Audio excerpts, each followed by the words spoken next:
अच्छा बाबू, मैं गायक कलाकार त्रिलोकीनाथ गिरी एवं मेरी पार्टी जय म्यूजिक स्टूडियो भोहर वाराणसी के सौजन्य से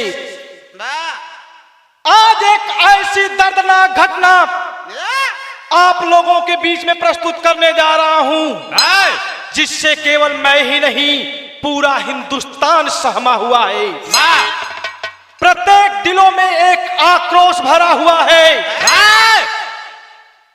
प्रत्येक लोग इस घटना की ओर प्रत्येक दिन अपनी नजर को लगा करके सुन रहे हैं, देख रहे हैं। सोशल मीडिया का प्रत्येक प्लेटफॉर्म इस घटना की चर्चा को आए दिन उजागर कर रहा है। मैं उसी घटना की बात कर रहा हूं जो प्रत्येक दिल में एक दर्द पैदा कर दिया है, एक दुख पैदा कर दिया है, एक कष्ट में लोगों को डुबा कर रख दिया है। इस संसार से लोग मानव ने प्यार को खत्म करने की कसम खा ली है। तो जब इस संसार से प्यार खत्म होगा तो होगा क्या? 4 लाइन भूमिका के माध्यम से कवि जी दर्शा रहे हैं। कैसे लाल?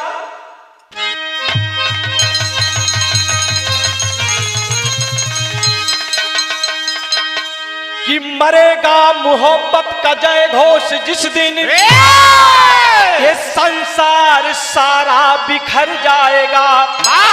मनुज के जहर का असर देखने सर्प जंगल से यारों शहर जाएगा। मार खूंखार प्रेमी पर जिस दिन गिरेगी, अरे जहां 2 दिलों का सिहर जाएगा। मान कर प्रेम पावन करो प्रेम पावन, तो दुनिया का दामन निखर जाएगा।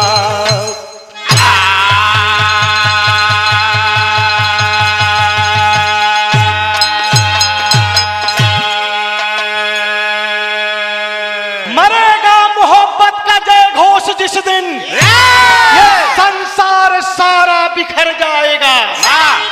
जिस दिन इस धरती से प्यार खत्म होगा वही दिन इस धरती का अंतिम दिन होगा। कवि जी यहाँ एक लाइन बड़ी खूबसूरत गजल का नमूना देते हैं मास्टर। कैसे? तैसे आजा बजा के।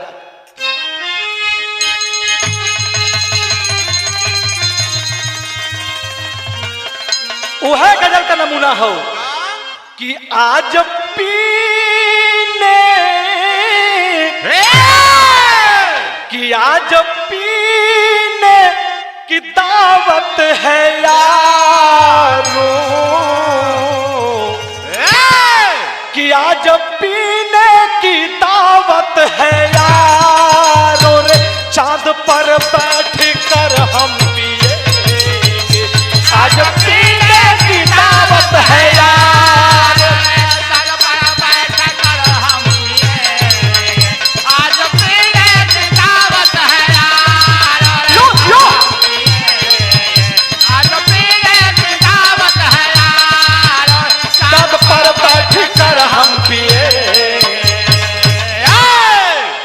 कि आज पीने की दावत है यारों, चांद पर बैठ कर हम पिएंगे। कि उनकी जुल्फों की साए में यारों, उनकी जुल्फों की साए में यारों उम्र भर शान से हम जिएंगे। हर शान से हम जिए।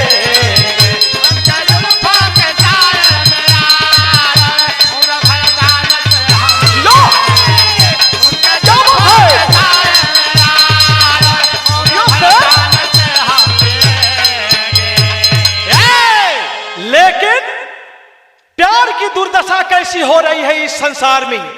कवि जी बड़ी सटीक लाइन से इशारा करते हैं। कैसे लाल?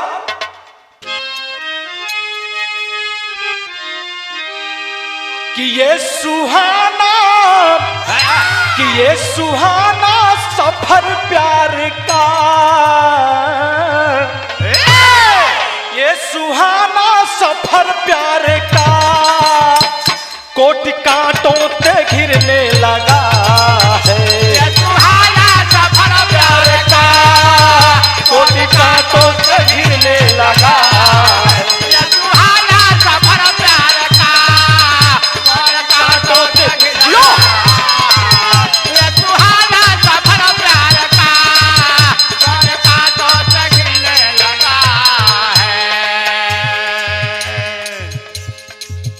ये सुहाना सफर प्यारे का कोटि कांटों से घिरने लगा है। पूज्य प्रेमी प्रबल प्यार का, पूज्य प्रेमी प्रबल प्यार का बेवसन होके फिरने लगा है। पूज्य प्रेमी प्रबल प्यार का बेवसन होके फिरने लगा है।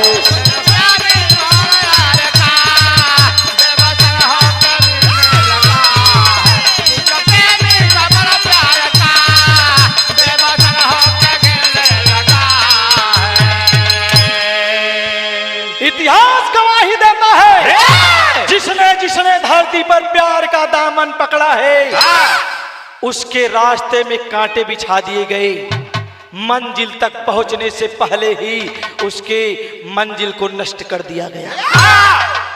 ऐसी ही दर्दनाक कथा आपके बीच में भेजने जा रहा हूं जिसे सुनकर के रोंगटे खड़े हो जाएंगे बाबू। आइए यहीं से कहानी की शुरुआत होती है। कैसे मास्टर?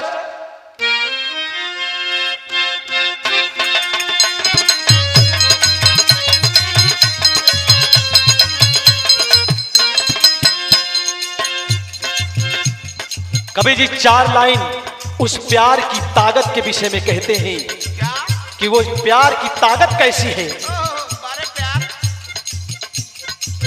प्यार की ताकत का दुनिया में कोई मेल नहीं, प्यार की ताकत का दुनिया में कोई मेल नहीं। प्यार ईश्वर है यार, प्यार कोई खेल नहीं।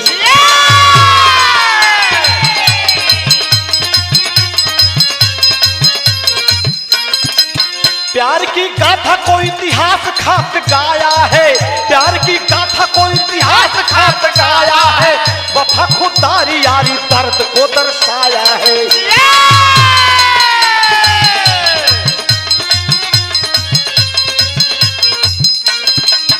जिला अररिया कहानी कहाँ के हो? जिला अररिया जो बिहार की कहानी है, जिला अररिया जो बिहार की कहानी है। प्यार को पाप कहना मानव की नादानी है।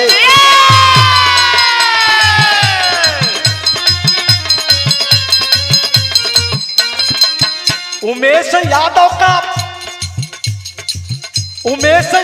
का छोटू रहा दुलारा है, उमेश यादव का छोटू रहा दुलारा है। प्यार में आरती के बन गया आवारा है।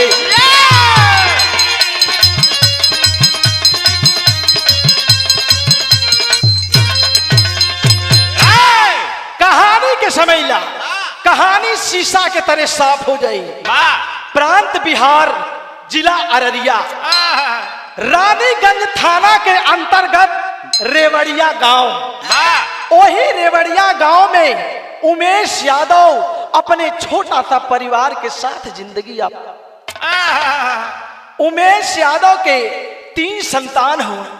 तीनों संतान के बड़े प्यार से लाड से पाल करके बड़ा करत हो। ए बाबू, ओही में से एगो लड़का के नाम छोटू यादव बतलावल। छोटू यादव अपने माता पिता के जिगर का टुकड़ा। अक्सर उसी गांव से कुछ दूर पर एक गांव पड़ता है जिसका नाम मढ़वा बतलाया गया। उसी मढ़वा गांव में छोटू यादव का ननिहाल है, जहां पर वो आया जाया करता था। धीरे धीरे अपने ननिहाल वो आता है जाता है। एक दिन उसी अपने ननिहाल में धीरेन्द्र यादव की लड़की आरती के ऊपर उसकी नजर पड़ जाती। और जब आरती के देखले बा ओकरे मन में प्यार के फूल खिले। मन में सोच लेता है कि अगर मैं जीवन साथी बनाऊंगा तो इसी को बनाऊंगा। इधर छोटू यादव के मन में प्यार के फूल खिले लागल, लेकिन ये प्यार अभी तक एक तरफा हो। अभी आरती को पता नहीं है, और आरती तो एक ऐसी सीधी साधी लड़की है जो प्यार और प्यार के नाम से भी डरती। छोटू यादव प्रयास करने लगा कि किस तरह मैं आरती से बात करूं। एक दिन उसे इस काम में सफलता मिलती है। वो करता है क्या, यहाँ बिरहा में तर्ज लग गई मास्टर।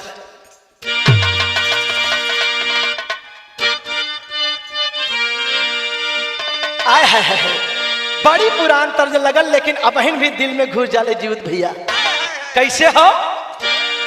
अरे जो वादा किया वो, कि जो वादा किया वो निभाना पड़ेगा, जो वादा किया वो निभाना पड़ेगा। जियो जियो क्या बात है।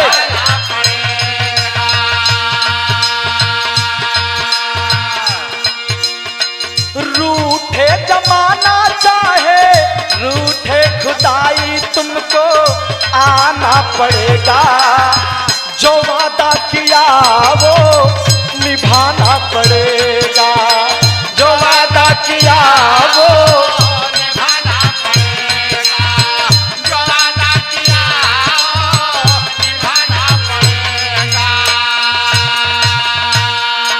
लेकिन इधर छोटू यादव आरती से बात करने का प्रयास निरंतर कर रहा है। एक दिन छोटू यादव देखता है कि आरती की सहेली अकेले स्कूल जा रही है। रास्ते में पहुंच करके आरती की सहेली को रोकता है कि बहन 1 मिनट मेरी बात सुन लो। आरती की सहेली रुकती है और कहती है कहिए। कहता है कि अपनी सहेली आरती से एक बार मेरी बात करा दीजिए। कैसे कहता है? मेरी बात मेरे सनम से करा दो, मेरी बात मेरे सनम से करा दो, मेरी बात मेरे सनम से करा दो। लगी आग दिल में है जो करके रहा मायाब उसको बुझा दो, मेरी बात मेरे सनम से करा दो, मेरी बात मेरे सनम से करा दो, मेरी बात मेरे सनम से, मेरी बात मेरे सनम से करा दो। छोटू यादव कहता है कि बहन मैं तुम्हारी सहेली आरती से बहुत प्यार करता हूँ, मैं उसकी बिना जी नहीं सकता बहन, बस एक बार मेरी बात करा दो। उसकी सहेली के मन में दया आ जाता है और कहती कि भैया जब तूने मुझे बहन कह ही दिया तो मैं तेरी बात जरूर पहुंचाऊंगी। आरती की सहेली जब उसके पास जाती है बाबू, कहती है कि आय आरती, तेरे पीछे बहुत दिनों से एक लड़का पड़ा है, तुझे बहुत प्यार करता है, एक बार उससे बात कर ली। आरती गुस्से से लाल हो जाती है और कहती है कि कौन है वह लड़का जो मेरे हाथों जूतों की चप्पलों की मार खाना चाहता है। कहती कि एक बार बात तो कर ले आरती। आरती एक बात अपने सहेली से कहती है। क्या कहती है? अरे प्यार वार देख मैं, अरे प्यार व्यार देख मैं नहीं जानती, प्यार व्यार देख मैं नहीं जानती, प्यार व्यार देख मैं नहीं जानती।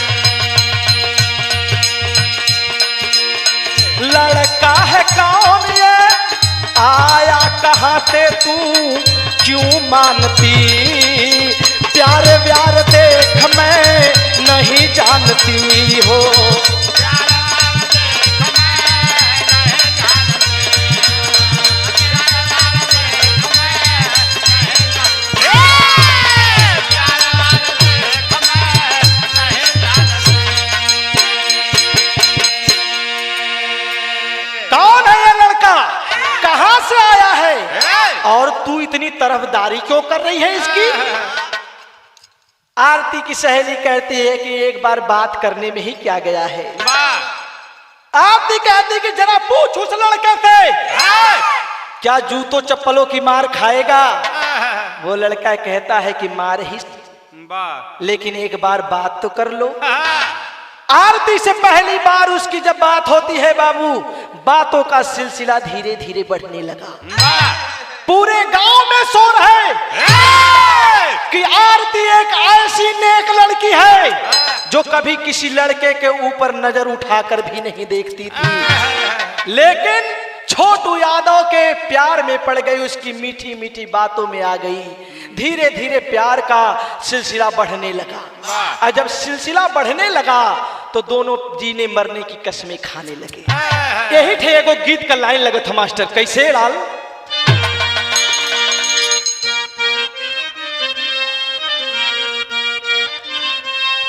वह गीत का लाइन है कि ए बंगला गाड़ी झुमके कंगना, बंगला गाड़ी झुमके कंगना, जियो जियो।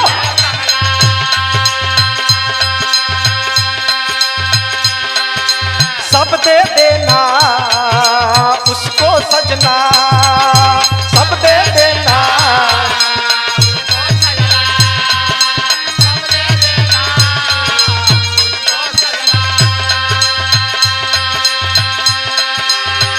आग लगे उसके यौवन को, आग लगे उसके यौवन को, दिल मत देना मेरी सौतन को, दिल मत देना मेरे सौतन को, दिल मत देना मेरे सौतन को, दिल मत देना मेरे सौतन को। लेकिन बिरहा में भाव मिलत का, अरे छोटू सजाया शादी का सपना, छोटू सजाया शादी का सपना, छोटू सजाया शादी का सपना।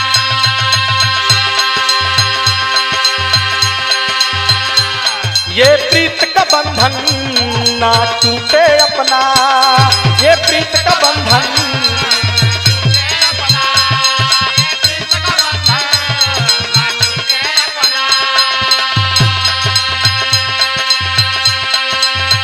मैं थाम लूंगा उसके दामन को, मैं थाम लूंगा उसके दामन को, अपना बनाऊंगा मैं जानम को,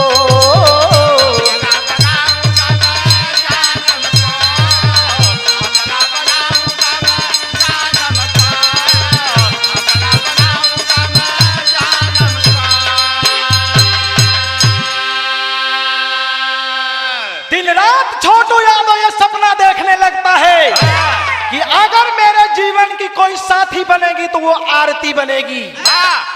दिन रात एक दूजे में खोए हुए प्यार के सपनों की दुनिया बुनते हैं, अपने सपनों का महल सजा रहे हैं बाबूजी।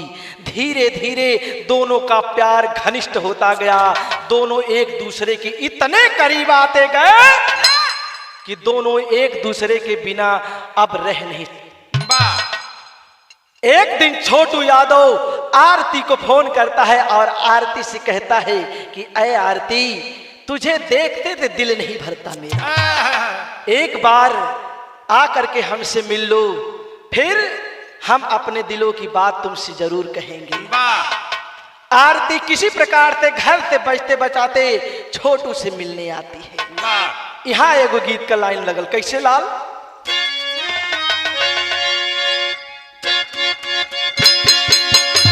जियो जियो।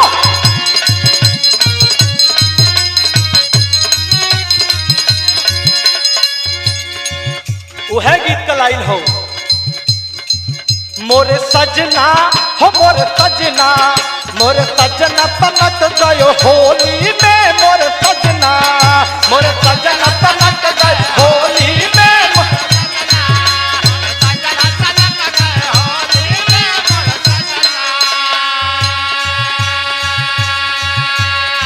लेकिन छोटू यादव फोन लगाता है, आरती से कहता है चली आईहा हो चली आईहा, चली आईहा तनम वही बगिया में, चली आईहा, चली आईहा तनम वही बगिया में।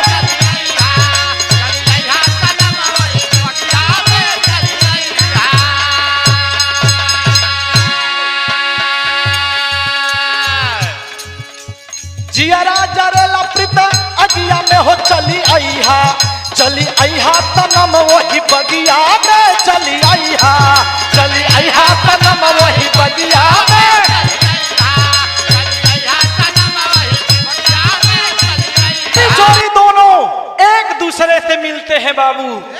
धीरे धीरे वो दोनों एक दूसरे के करीब आने लगे और इतना ही नहीं, फोन पर भी लगातार बातें होने लगी।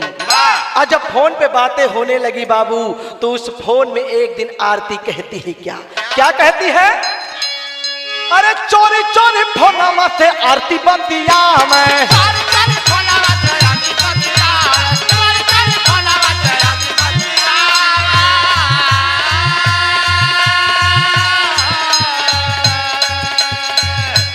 रही रही दिलावा का बतिया बता मैं, रही रही दिलावा का बतिया बता, रही रही दिलावा का बतिया बता।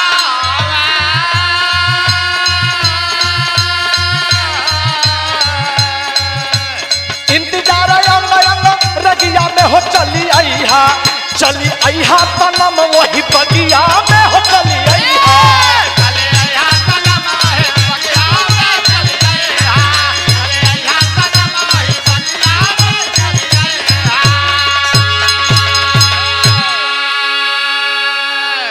कि फोन प्रिया का पा छोटू फौरन बगिया में आया है, फोन प्रिया का पा छोटू फौरन बगिया में आया है, बाहुपास में जकड़ लिया प्रीतम का दिल धड़काया है।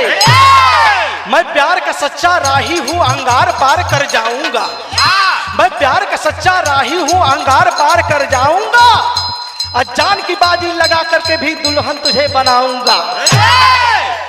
छोटू आरती से मिलकर कहता है कि अय आरती, अब जीवन तेरे बिना जिया नहीं जाएगा, चाहे संसार मुझे कुछ भी कहे, अगर मुझे जान भी देना पड़ा तो मैं पीछे नहीं हटूंगा। वो और प्रेमी थे जो प्यार की राह में अपने जान को गवा दिए, लेकिन मैं वो प्रेमी हूं कि मैं इस प्यार की दरिया को पार करूंगा। दोनों ये आपस में जीने मरने की कसमें खाते। ए बाबू, धीरे धीरे उनका प्यार परवान चढ़ने लगा। एक दिन आरती को बात करते हुए उसकी भाभी रूबी देवी सुन लेती है, अपनी ननद से पूछती है कि अय आरती, क्या तुम किसी लड़के से बात करती हो? शर्माने लगती है आरती, अच्छी लड़की है, संस्कार है, लेकिन भाभी जब उसे पूछती है बार बार, तो भाभी से क्या छिपाना, भाभी से सारी बात को बता देती है कि भाभी हाँ, एक छोटू यादव नाम का लड़का है जिसका ननिहाल बगल में ही है, उसका घर है, और वो मुझे अच्छा लगता है, मैं उसके साथ जीना चाहती हूँ, शादी करना चाहती हूँ। ए बाबू, भाभी जब इस बात को सुनती है, मन ही मन क्रोध में आ जाती है, लेकिन गुस्से को संभालती है। कहती है कि अय आरती, चिंता न करो, मैं तुम्हारे भैया से बात करूंगी, बाबू से बात करूंगी, तुम्हारी शादी छोटू यादव से कराऊंगी। ढाढ़स बंधाती है, आरती खुश है कि मेरी शादी छोटू से होगी। सपने सजाते हैं, कभी कभी रूबी देवी की बात छोटू यादव से भी हो जाया करती थी। धीरे धीरे छोटू यादव को पूरे विश्वास में रूबी देवी लेती है। बाबूजी, 5 जुलाई सन 2022 का दिन है। आज सुबह सुबह रूबी देवी उठी है, हाथ में फोन ली है और छोटू यादव के यहां मिला दी है। इधर रूबी देवी का पूरा परिवार जब से इस बात को जानता है, आक्रोश में है। रूबी देवी अपने परिवार को समझाती है कि एकाएक कोई फैसला लेना ठीक नहीं है, पूरे षड्यंत्र रचा जाता है कि न रही बात न बजी बांसुरी। अगर अपनी इज्जत बचानी है तो पहले छोटू को मारो, फिर बाद में आरती को।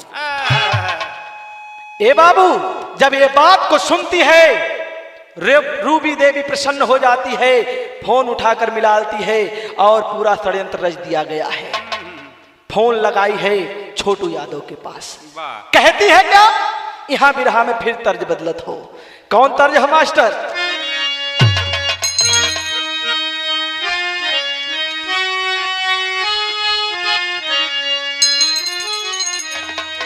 वह तर्ज का लाइन हो, तई से बदल के बिरहा का असली नमूना ही है। कैसे लाल? बाली और झुमका भुलाईदा, अब बाली और झुमका अन्नथुनी पे गोली चाले तब हवाई दा।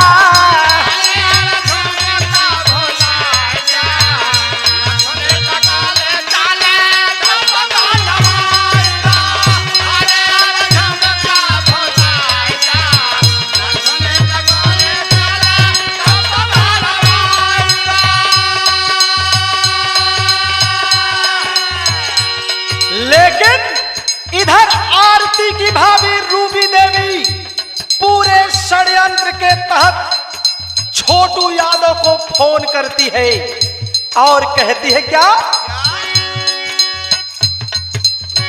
रूबी कहली फोन करके बतिया, अरे रूबी कहली फोन करके बतिया, शादी की बात होगी आज की रतिया। रूबी कहली फोन करके बतिया, शादी की बात होगी आज की रतिया।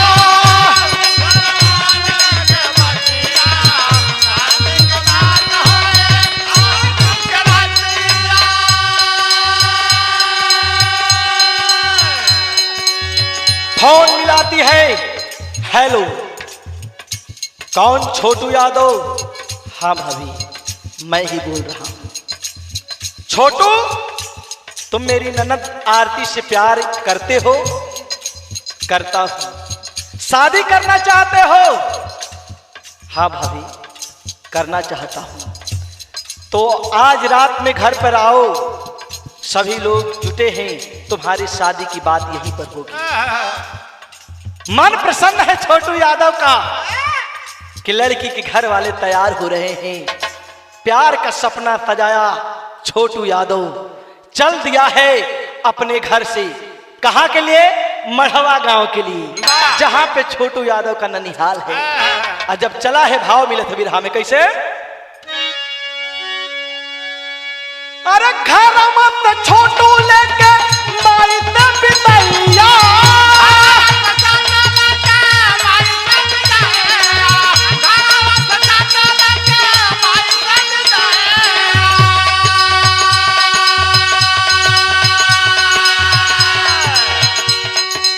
अब विधि का विधान कैसन बिगड़ल समैया, मार गइल छोटू के मतिया, अरे मार गइल छोटू के मतिया। घरवे में घेरल आके सात गो घतिया। माँ के पास जाता है छोटू यादव, कहता है माँ मैं आज ननिहाल में जा रहा हूँ नाना के यहाँ। माँ कहती है कि तू हर 10वें 5वें नाना के यहाँ जाता है? माँ मन नहीं लग रहा है, जा रहा हूँ। ठीक है जल्दी आना। माँ से पूछता है, छोटू यादव निकल जाता है। गया है, मढ़वा गांव पहुंचा। वहां के लोगों के अनुसार छोटू यादव दिन से लेकर के 7 बजे शाम तक दिखा है बाबू। 7 बजे शाम के बाद वो लापता हुआ। यानी छोटू यादव शाम 7 बजे से विलुप्त हुआ।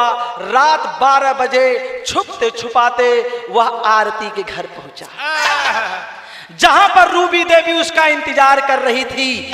आज जब रूबी देवी देखी है, एक कमरे में ले जाकर छोटू यादव को बैठाती है और छोटू यादव से कहती कि छोटू तुम यहीं इंतजार करो, मैं अपनी ननद आरती को लेकर आती हूं। बाहर से कुंडी बंद कर देती है बाबू। और जब कुंडी बंद कर देती है, चली जाती है। धीरे धीरे रात गुजरने लगी। रात के 2 बज रहे हैं। आरती यादव की परीक्षा चल रही है। घड़ी में अलार्म लगा के सुतल है लड़की। 2 बजे के बाद जैसे ही 2:30 बजा है, आरती यादव का अलार्म बज उठा। वह पढ़ने के लिए उठी है कि सुबह पेपर है, मैं पेपर देने जाऊंगी। जैसे ही वह अपने कमरे से निकल करके लैट्रिन की ओर बढ़ती है, शौचालय की ओर बढ़ती है, देखती है कि सामने वाले कमरे का जो लाइट है वह जल रहा है और कोई लड़का बैठा है। जाकर देखती है तो कोई और नहीं बल्कि उसका प्रेमी छोटू यादव था। अवाक हो जाती है और कहती कि छोटू, अरे छोटू, तुम यहाँ क्या कर रहे हो? तुम यहाँ से चले जाओ, तुम्हारी जिंदगी को खतरा है। छोटू यादव कहता है कि आरती कोई बात नहीं है, तुम्हारी भाभी ने मुझे फोन करके बुलाया हम दोनों की शादी की बात करने के लिए। तुम्हारे घर के लोग बड़े अच्छे हैं। आरती कहती है कि छोटू तुम नहीं जानते, मैं अपने घर के लोगों को जानती हूँ। तुम्हें मेरी कसम है छोटू, यहाँ से भाग जाओ, तुम चले जाओ। लेकिन आरती की एक बात छोटू नहीं सुनता है। तब आरती पागल हो जाती है, परेशान हो जाती है और दौड़ते हुए 2:30 बजे रात को उसी मढ़वा गांव में बगल में उसके मामा का घर है, पहुंची है चीखते चिल्लाते हुए, मामा जी, मामा जी, बाहर निकलिए मामा जी। मामा नींद में ही उठता है, आंख मलते हुए देखता है आरती खड़ी है, पूछता है बेटी क्या बात है? आरती कहती कि मामा छोटू को बचा लो, मामा लोग घर में बंद किए, उसको मार देंगे, उसकी जान को खतरा है मामा। मामा को यकीन नहीं होता, कहते कि अरे आरती तू झूठे परेशान हो रही है, उसकी तो आदत है तुझसे बार बार मिलने चला जाता है, हो सकता है डराने धमकाने के लिए लोग कमरे में बंद किए हैं, उसे मारेंगे नहीं, चलो सुबह बात करेंगे। आरती कहती कि मामा मेरी बात मान लो, लेकिन मामा दरवाजा बंद करके अंदर चली जाती है। परेशान हो जाती है आरती, उसे कोई रास्ता नहीं दिखता है बाबूजी। और जब रास्ता नहीं दिखता है वो दौड़ते हुए आती है छोटू यादव के पास, चिल्लाती है छोड़ दो उसे कुछ मत करना। लेकिन आरती को पकड़ करके दूसरे कमरे में लोग बंद कर देते हैं। और जब दूसरे कमरे में बंद कर देते हैं, आरती रोती है, चिल्लाती है, गांव वालों को बचाने की दुहाई देती है। लेकिन इधर बाबूजी आरती यादव का भाई, उसकी भाभी रूबी देवी और उसका जीजा जो मधुबन का रहने वाला है, वो भी आया है अपने साथियों के साथ। 7 लोग उस कमरे में प्रवेश करते हैं और पूछते हैं कि छोटू तू आरती से प्यार करता है? तो शर्माने लगता है, नजर नीची करता है और कहता है कि हाँ मैं आरती से प्यार करता हूँ। शादी करना चाहता है? हाँ शादी करना चाहता हूँ। अरे बाप रे बाप, इतना ही कहना था कि तभी आरती यादव का जो जीजा है उठा करके तमाचा, एक तमाचा चलाया है, लड़का नीचे गिर गया। बाबूजी लाठी डंडे से वार करने लगते हैं, जहां तहां किसी अंग को नहीं देखते कि चोट कहां लग रही है। शरीर का कोई अंग नहीं है जहां पर लाठी डंडे नहीं बरसाए जा रहे। बेचारा रो रहा है, हाथ जोड़ता है, आज कहता है कि बाबू मेरी गलती क्या है, मेरे प्राण को छोड़ दो बाबू, रो रहा है। आरती के कान में केवल चित्कार जा रही है, आरती बेचारी रो रही है, बिलख रही है। इधर छोटू यादव पर लाठी डंडी से वार हो रहा है। बिरहा में एक सारंगा गीत लगल मास्टर, कैसे?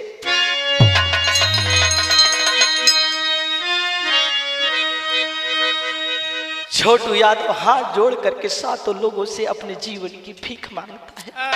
कहता है क्या कि हथवा के जोड़त बानी, पौआ के परत बानी, पौआ के परत बानी, छोड़ देता भैया मोर परान हो। कैली गुनाह कवन कौने कारनामा हो, कौने कारनामा हो, मारत बाला यार परान जी। कौन सा गुनाह मैंने किया है बाबू, क्यों मार रहे हो? छोड़ दो, मेरी माँ मेरा इंतजार करती होगी। छोटू यादव रो करके एक बात और कहता है, क्या कहता है?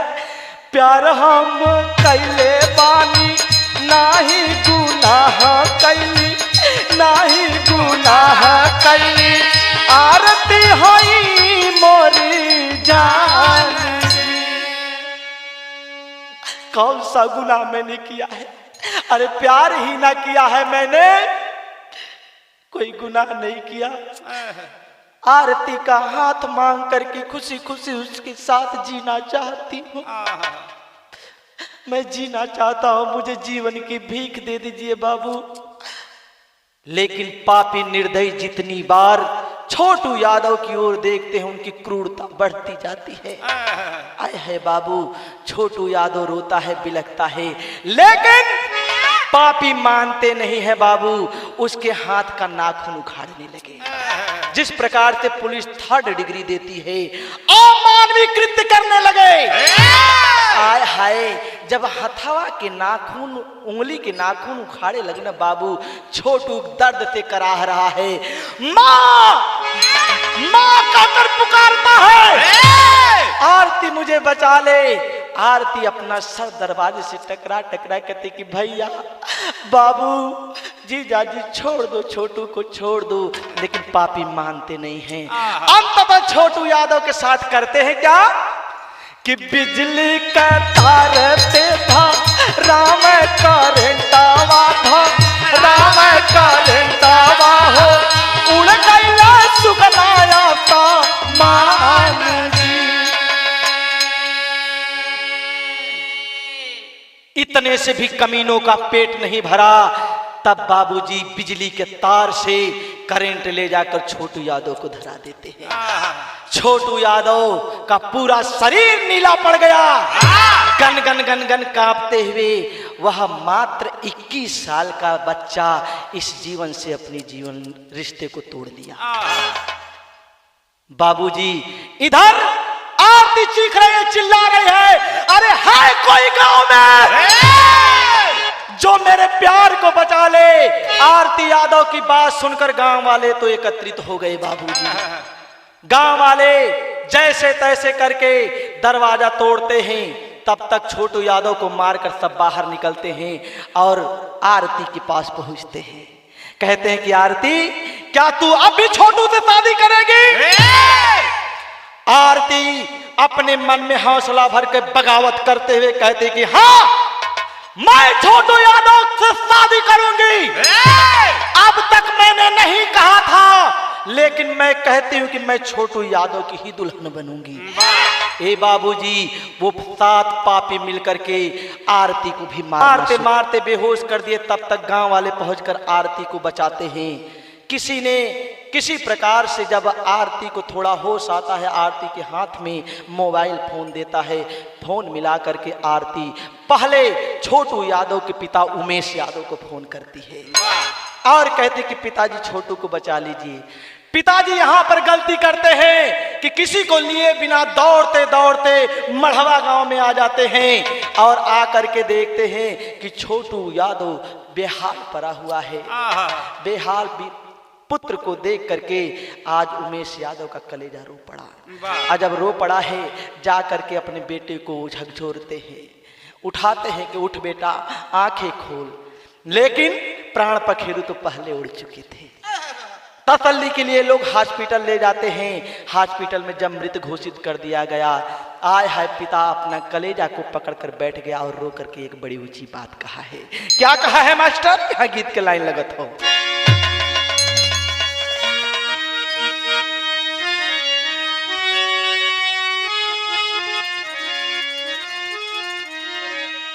कि छोड़ गया बेटा हमके,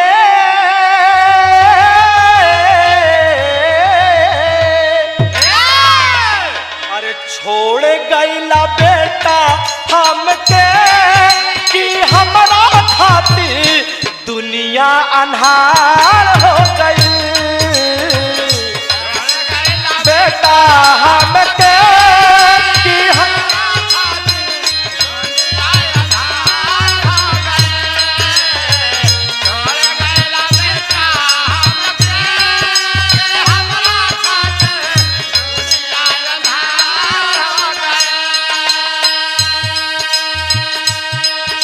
उमेश यादव रो कर कहते कि बेटा कहाँ चल गए मुझे छोड़ करके। मेरे बुढ़ापे का सहारा तुम कहाँ मुझे छोड़कर चले गए बेटा। बड़ी ऊंची बात कहते हैं, एक और बात कहे, क्या कहे?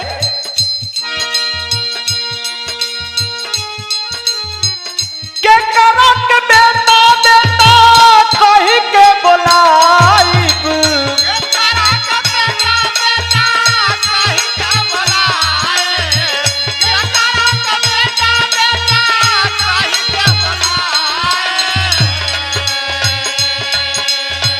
के करा के गोदी में बैठ के खियाई,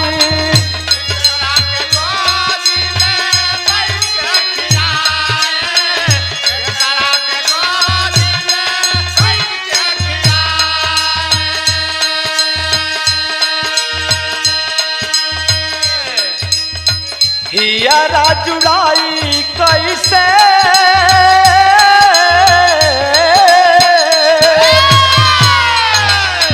हियरा जुड़ाई कैसे कि हमरा खातिर दुनिया अन्हार हो गई।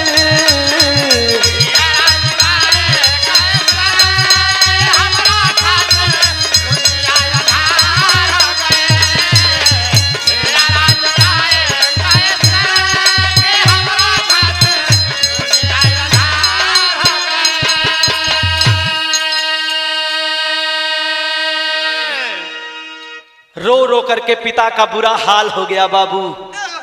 पिताजी रो रहे हैं, सभी लोग जुटे हुए ग्राम समाज के लोग देख रहे हैं, लेकिन कवि जी की कलम यहां रो देती है। और रो करके एक लाइन टेरी का भाव लिखत मास्टर, कैसे लाल?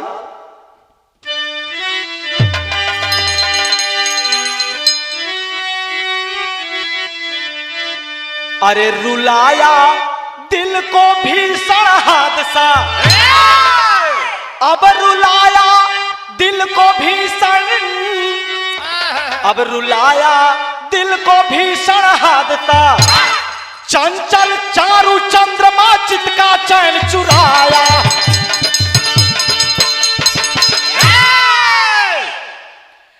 आरती के जिंदगी का रंग भंग हो गया, आरती के जिंदगी का रंग भंग हो गया, हादसा से तंग आज अंग अंग हो गया, चूर चूर नूर सब उमंग भंग हो गया, चूर चूर नूर सब उमंग भंग हो गया, दर्द ने दिया दखल दिमाग दंग हो गया। ए बाबू, जिस समय आरती को होश आता है, लोगों ने बताया कि अब छोटू यादव इस धरती पे नहीं है। बिचारी फपक कर रो पड़ती है, 3 दिन से खाना नहीं खाई है। आरती की तबीयत बिगड़ने लगी, लेकिन उसकी आंख में आंसू आ जाते हैं। पत्रकार जुटे हुए हैं उसका बयान लेने के लिए, लेकिन कुछ कहने की स्थिति में नहीं है, कह नहीं पाती। बस एक ही बात उसके हृदय से निकलती है। क्या निकलती है मास्टर? एगो बड़ी पुरान तर्ज लग गई, कैसे?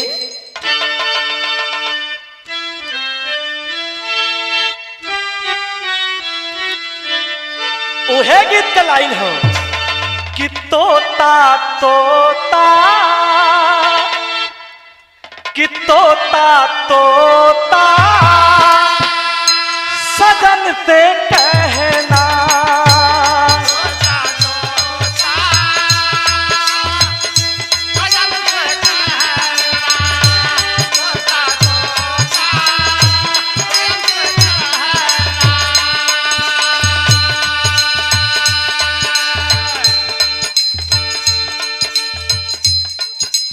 कहना कि बिन तेरे अब है अब जिंदा रहना, तोता तोता सजन पे कहना, तोता तोता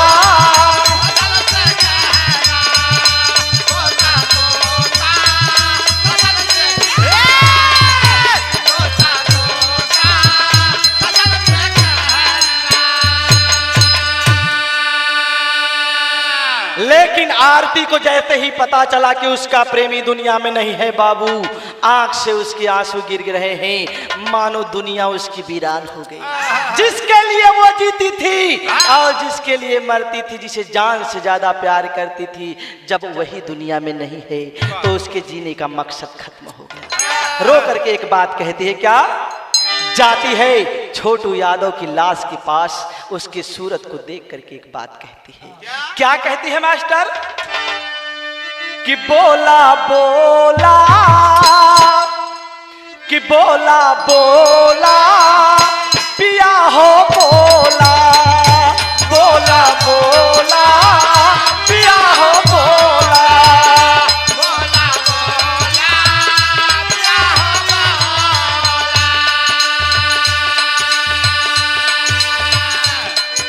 रो रो के मर जाए बतैया, रो रो के मर जाए बतैया, अब तो रखिया खोला, बोला बोला पिया हो बोला, बोला बोला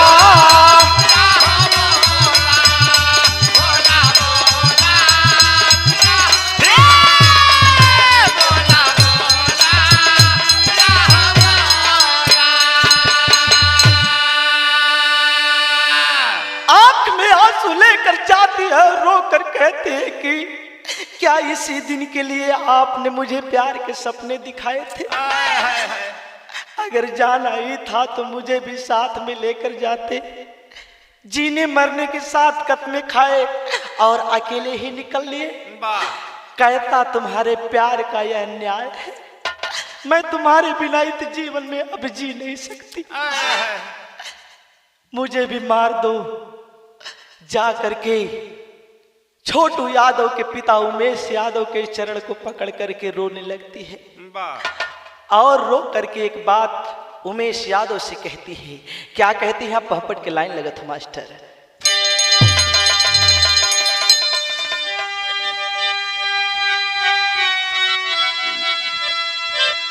अरे प्रबल आरती बिल कहते कहता सा दोहरी विपदा में, प्रबल आरती बिल कहते कहता सा दोहरी विपदा में, अन्नास हो गई जीवन की अभिलाषा दोहरी विपदा में।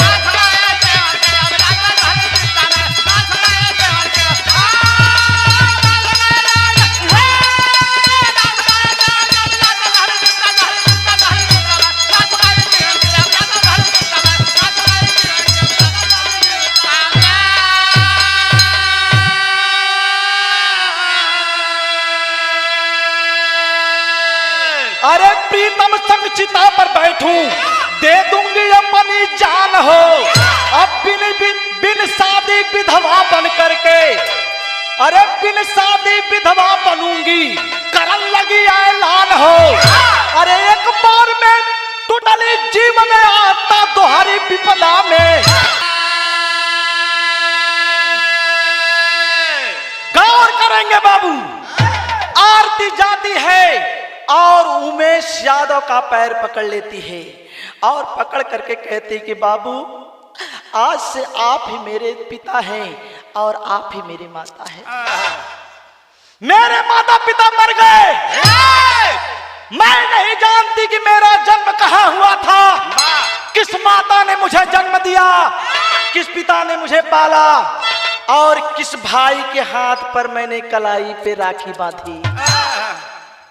मर गए सब मेरे लिए, अब मैं आपकी बेटी हूं चाहे बेटा हूं बाबू, मैं आपकी हूं और अगर मुझे अपने घर में जगह नहीं दे सकते बाबू तो मेरी इच्छा एक पूरी कर दीजिए कि मैं अपने प्रेमी छोटू यादव के साथ चिता पर जल करके सती हो जाऊं। नहीं जीना इस संसार में जहां पर प्यार की कद्र नहीं होती, जहां पर प्यार करने वालों को ऐसी दर्दनाक मौत दी जाती है। बाबू मुझे मर जाने दीजिए, मैं तिल तिल करके नहीं मरना चाहती बाबू। उमेश यादव आरती को उठाते हैं कि बेटी ऐसी बात न कहो, एक मेरा बेटा गया तो क्या हुआ, अभी तुम मेरा बेटा ही हो, मेरे घर में रहो, मैं समझूंगा कि मेरा छोटू है। आरती कहते कहते बेहोश हो जाती है। 3 दिन का भोजन नहीं किए, हालत खराब होने लगी। उमेश यादव अपने परिवार सहित आरती को ले जाकर हॉस्पिटल में भर्ती कराते हैं। वहां पर उपचार होने लगा। धीरे धीरे 5 दिन का समय गुजरा है बाबूजी। धीरे धीरे आरती को होश आया है। और जब होश आया है, बिरहा में कहानी आगे बढ़ल हो। कैसे आल्हा में प्रमाण मिलत हो।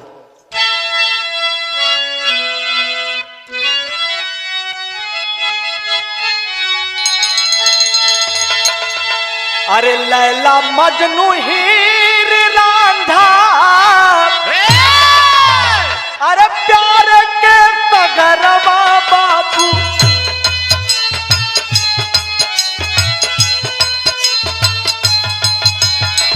छोड़ कर दुनिया में प्रेम का हिस्सा,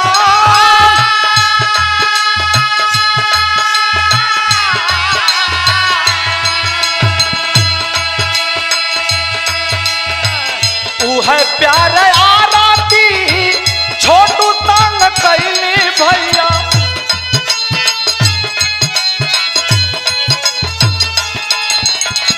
वही मन पितावा पे भैली कुर्बान,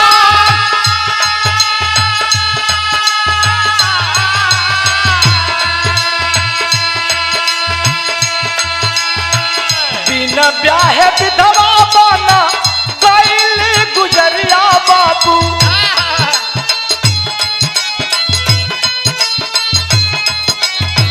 पूरा न भइल मन के सोचल यार हमार,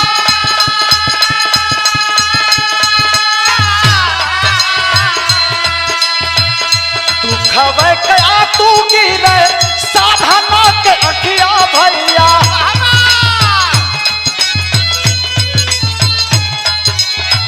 दुखवे कया तू गिरे आरती के अखिया बाबू।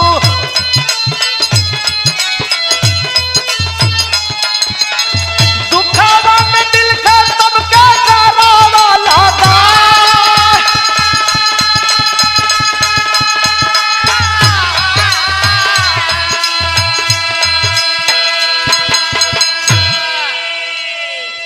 इतिहास प्रमाण देता है कि लैला मजनू हीर रांझा जूलियट फराज जैसे प्रेमी इस धरती पर हुए। ये कोई साधारण प्यार नहीं था, ये कोई हीनता की नजर से देखने वाला प्यार नहीं था। अगर ऐसा प्यार होता तो हम कलाकार शायद इसे गाकर समाज के बीच में नहीं लाते। आए दिन प्यार हो रहे हैं, कोई लड़की किसी के साथ भाग जा रही है तो कभी भाग करके 4 दिन बाद घर आ जा रही है, माता पिता के पगड़ी डुबा दे रही है। ऐसा प्यार कहानी होता तो कोई बिरहा का कलाकार नहीं गाता। लेकिन इस कहानी को समाज में बताने का एक मुख्य उद्देश्य है कि सब प्यार एक जैसे नहीं होते, कुछ प्यार सच्चे भी होते हैं। एक ऐसा प्यार था कि अगर आरती चाहती तो अपने माता पिता के बेवर्जित भाग जाती, वो भी शादी कर सकती थी। लेकिन अपने माता पिता की पगड़ी को रखने के लिए वह बेचारी हर दुर्दशा को सहती रही कि शायद एक दिन मेरे माता पिता भाई बंधु को दया आ जाए और मेरे जीवन की नैया छोटू के हाथ में थमा दे। लेकिन इसका सोचना बिल्कुल गलत निकला। जिस माँ ने उसे अपने कोख से जन्म दे करके इतना बड़ा किया, उसकी ममता सो गई। जिस पिता ने पाला उसका दुलार मर गया, और जिस भाई ने रक्षा का वचन दिया वो भक्षक बन गया। आक्रोश से भर गई है आरती, अपने परिवार के खिलाफ बगावत कर देती है और पुलिस प्रशासन को खुल करके अपने खिलाफ, अपने परिवार के खिलाफ बयान देने लगी कि यही वो पापी है जिसने मेरा दुनिया उजाड़ दिया, मेरे संसार को नाश कर दिया, मेरे प्यार को मार डाला था। पुलिस प्रशासन तुरंत एक्टिव हुई, बिहार सरकार हरकत में आ गई और गिरफ्तार की है। कैसे? सदर में लग गई। अरु विधि रंदर रविकांत फत गईले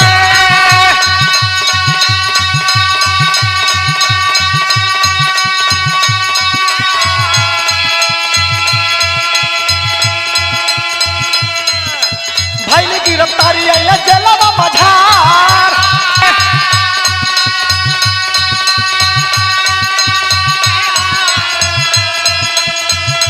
खोज में लगल बा पुलिस लगातार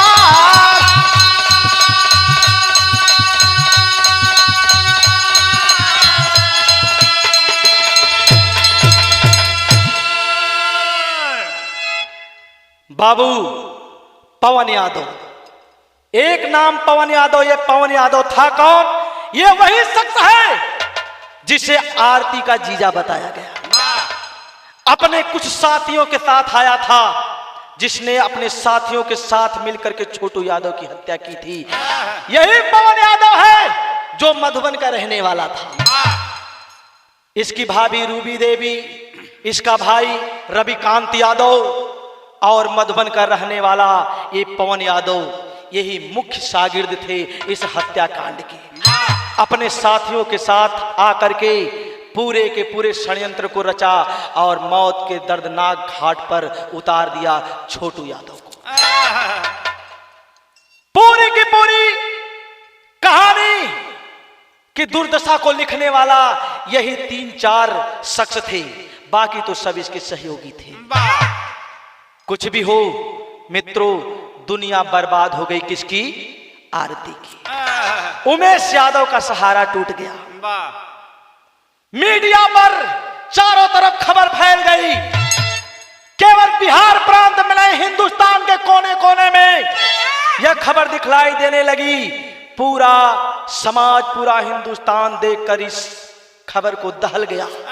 ऐसी दर्दनाक मौत किसी को खुदा ना दे। प्यार का ऐसा खौफनाक अंजाम देख करके लोगों के रोए खड़े हो गए। क्या कहा जाए हमारे इस समाज को, क्या कहें हम अपने आज के गार्जियन माता पिता को।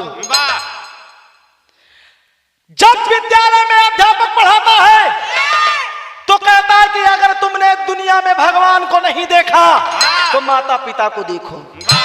लेकिन मैं पूछता हूं कि कौन सा विद्वान होगा, कौन सा शिक्षक होगा जो जाकर के आरती यादव से कहे कि बेटी अगर तुमने भगवान को नहीं देखा तो अपने माता पिता को देखो। अरे आज तो आरती यादव चीख चीख कर कहती है कि अगर दुनिया में तुमने शैतान को नहीं देखा, हैवान को नहीं देखा, तो देख लो मेरे परिवार के लोगों को, मेरे माता पिता, मेरे भाई बंधुओं को। पूरी की पूरी परिभाषा पलट कर रख दी गई।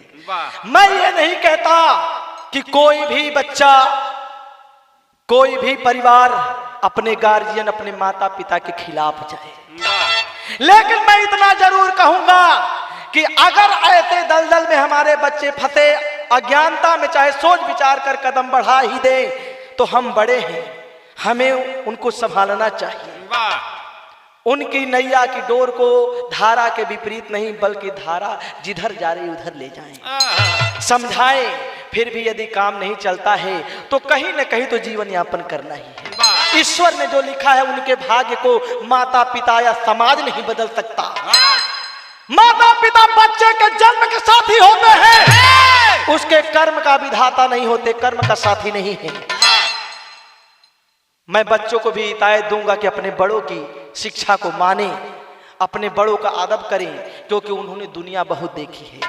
लेकिन मैं तहे दिल से निंदा करता हूं, भर्त्सना करता हूं इस घटना की, और मैं बिहार सरकार से अपील करता हूं कि दोषी कहीं भी हो, किसी भी हालत में उनको बख्शा न जाए, क्योंकि कोई भी व्यक्ति ऑनर किलिंग के रूप में जो ये घटनाएं घट रही हैं उसको रोका जाए। सामाजिक और इज्जत मर्यादा के नाम पर जो हत्याएं हो रही हैं उसको रोका जा सके। अपने अपने स्वार्थ को लोग इसी कारण साध भी रहे। अंतिम लाइन में कभी प्रमाण देते हैं, खड़ी का लाइन लग गई कैसे लाल।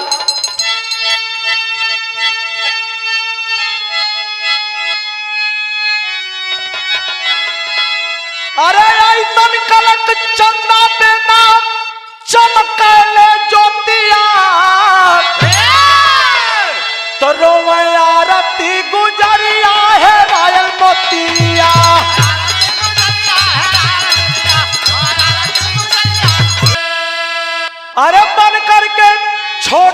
विधवा जीवन लूंगी बिताई, करके सेवा माता पिता का करूंगी मैं भरपाई। अरे गिरेला लोर तब के फाटले छतिया, तो रोवे आरती गुजरिया है रायल मोती। अरे बन करके छोटू की विधवा जीवन लूंगी बिताई, करके सेवा माता पिता का करूंगी मैं भरपाई। अरे गिरेला लोर तब के फाटले छतिया, तो रोवे आरती गुजरिया है रायल मोतिया। आरती छोटू यादव के पिता उमेश यादव से कहती है कि मैं पूरा जीवन छोटू की विधवा बनकर के आपके घर में बिताऊंगी। जो कार्य मेरे पति ने अधूरा छोड़ा है मैं उसे पूरा करूंगी। आपकी बेटी नहीं बेटा बनकर के आपकी सेवा करूंगी। धन्य है, यहीं पर इस कहानी का सबसे बड़ा राज है। धन्य है वह बेटी जो कि बिन ब्याहे विधवा बनकर के जाकर अपने ससुराल में रह रही है। और आरती यादव करती है क्या? अरे करके विरोध माता पिता का क्रोध में आरती आई, और जाके जज साहब को आगे दिहाली सब बतलाई। अरे उजाड़ा है संसार मेरा पिता भाई घटिया, तो रोवे आरती गुजरिया है रायल मोतिया। आरती यादव क्रोध में आ जाती है। पुलिस प्रशासन ले जाकर के जब न्यायालय में जज साहब के सामने आरती को खड़े करते हैं, आरती बयान देती है कि हाँ जज साहब, ये मेरे परिवार के लोग ही हैं जिन्होंने मेरी दुनिया उजाड़ दी, मेरे प्यार को निर्ममता के साथ मारा। साहब, मेरे छोटू को एक ऐसी हैवानियत भरी मौत दी जिसे रूह तक अंदर तक कांप जाए। जज साहब पूरी शिद्दत से आरती यादव का बयान लिखते हैं। बयान दे करके वह आगे बढ़ती है और प्रतिज्ञा करती है कि जब तक मैं अपने प्रेमी के हत्यारों को फांसी के फंदे तक नहीं ले जाऊंगी मैं चैन की नींद नहीं सोऊंगी।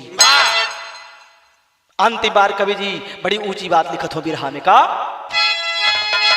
अरे घटना ते तित भयल प्यार एक साधना, और सच्चा प्यार मांगे वफादारी ते आराधना। घटना यही बताती है कि प्यार कोई खेल नहीं है, साधना है, तपस्या है, आराधना है। और सच्चा प्यार करने वाले जब प्यार की पूजा करते हैं तब जाकर के प्यार इस धरती पे फलीभूत होता है।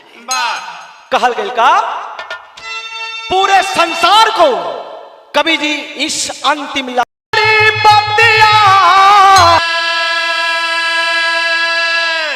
करा प्यार से प्यार वरना बिगड़ी बतिया।